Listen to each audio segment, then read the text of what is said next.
نو د الله نبی صلی الله علیه وسلم وی چې په کوم قوم کې بې حیایي عامه شوه په دې قوم کې به مرضونه راځي، بیمارینې به راځي، داسې بدني مرضونه به چې هغه پخوانو په مخکینو قومونو کې دا نه و. دویم دې حدیث کې فرمایلی دي د الله نبی چې ولم تنقص المکیال والمیزان الا اخذوا بالسنین وشدة المؤونة وجور السلطان. وی په کوم قوم کې چې د تول پیمانه کې کموالی ټګي برګي پیدا شوه نو په دوی باندې به یو خو قاتونه راځي، دویم به مشقتونه راځي سخت، او دریم به بې ظالمان باچاهان مقرر کیږي. دا جمله هم ډېره عجیبه ده. د الله نبي وایي چې کوم قوم کې تول پیمانه کې ټګي برګي شروع شوه، یو به دې قوم قاتونه راځي، دویم و شدت المؤونه الله یې مشقتونو کې اچوي، او دریم و جور السلطان ظالمان باچایان پې مقررېږي. دا درې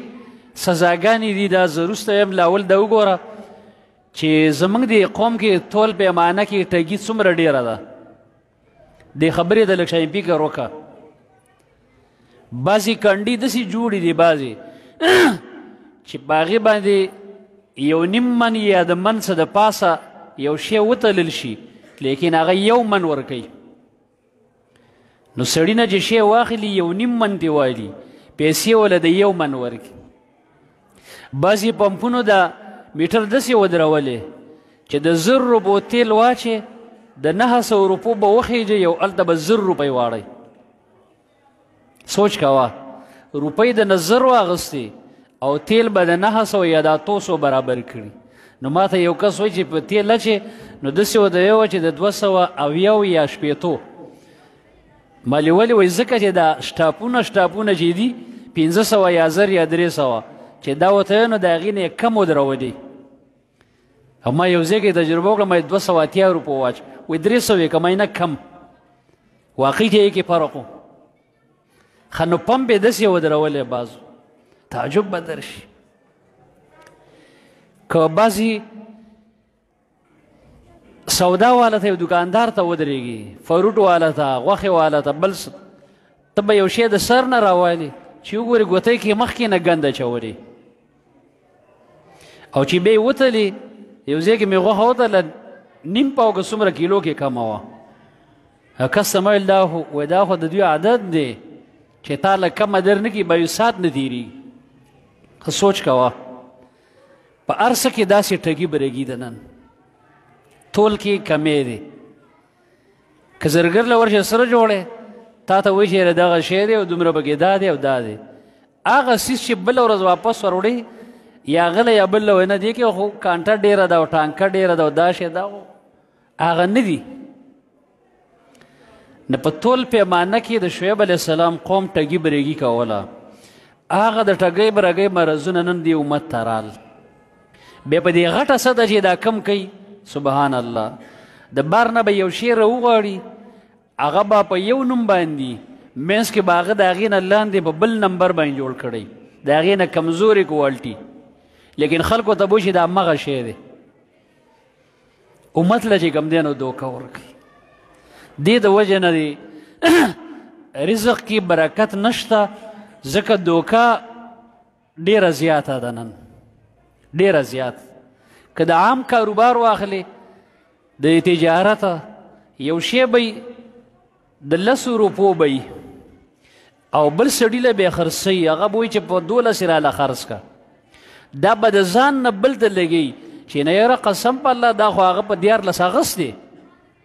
او دا د 15 نه کم نه ورکوي. لکه د الله بنده ته خو وکیل یې په دې درجه کې چې دروغ ونه وې، نو دا د هغه دپاره قسمونه کوي. بیا ده ته وایي چې ګوره قسم او دا مې ورته وکړو، زما چې کومه مزدوري ده خو بېله ده، خو دونه به بېلې راکړې. بیا ځان بزرګ یې ده ته چې ما خو دله ګوره کار وکړو، هغه ته به بیا وایي چې ګوره دا مې د لاسې واغست. بیا چې هغه غریب بېرته خرڅوي نو 6 میاشتې یو کال پس بیا ورته انې بانې کوي. بل په شټام کې به د 10 روپو شی ولیکي 15، هلکه دا ولې وایي دا بې سبا چې څوک وایي ورته وایي چې دا به 15 شوی نو چې دې ته دروغ ونه وایي دروغ به نور څنګه وي دارنګې زما عزتمندو یو شی ملکیت کې راغلی نه دی نن خلک د هغې سوداګانې کوي څه معنی یو مسلمان راشي وایي ماله دا شی واله په 20 روپۍ باندې دا پوهېږي چې یاره دغه سړی خو یې په 18 ورکوي نو دا زر زر ورشي یو 10,000 روپۍ ورکوي دا شی ماله را ارزي اوسه لیکلو کې نو هغه نه ځان ته کي سبا هغه ته وایي راشه کښېنه بل ملګری ورته کښېنه وایي واله په 20 ستاشه دا منځ کې چې دا کومه ګټه دوکړه دا حرامه ده ولې ځکه دا سودا د دې سړي له کوله او د ده په سودا باندې ده راودنګل هغه سودا یې ځان ته کړه دویمه دا ده چې دا سودا ځان له علي نه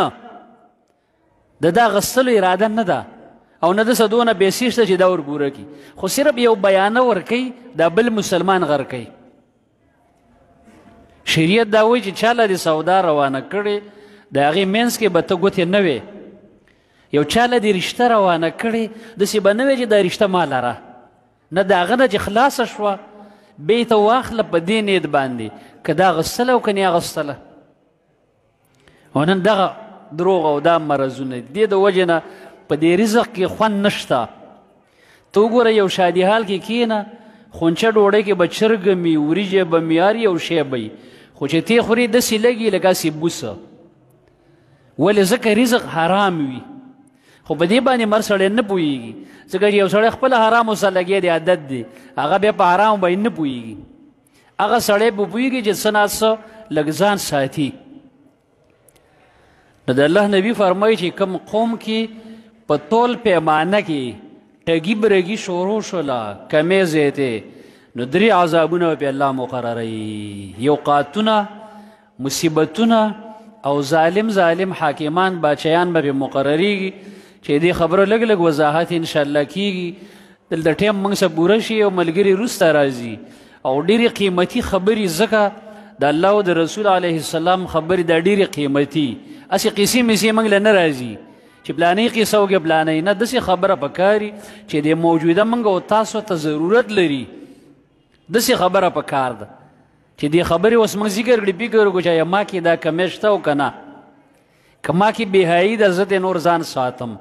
که ما کې په کاروبار کې دوکه ټګي برګي ده بس د الله دپاره دې ځان ساتم دا نه چې غالي استنجا کوه اودس کوه مونځ کوه حج له زه تاویږه او حلال و حرامو غم نه کې ډډ دې دننه ناولې دی ارامخورې سود معاملات کې ګروینې کې حرامې خورې او راشي ورته یاره دا مونځ حاجي صاحب دی به زور نه مونځ په خپل ځای دی کوه لیکن ډډ پاک که چې بندګۍ نه دله خوند درکړي ځان پاک که چې الله دې پریشانۍ نه ختمېږي حرامو نه ځان وساته چې ژوند دې ښایسته شي نو زما عزتمندو دا 3 مرضونه به الله مقرروي مصیبتونه چې د هغې وضاحت لږ لږ بیانېږي ملګري لږ شی وختي کوشش کوئ نو یوه خبره تفصیلي بیا بیان شي او دا ډېرې قیمتي خبرې دي ځکه د الله او د رسول خبره د انسان دنیا او آخرت جوړوي الله دې موږ او تاسې ته د عمل کولو توفیق راکړي لږ لږ وضاحت د حدیث کې انشاءالله بله خطبه کې کېږي اقول قولي هذا استغفر الله لي ولسائر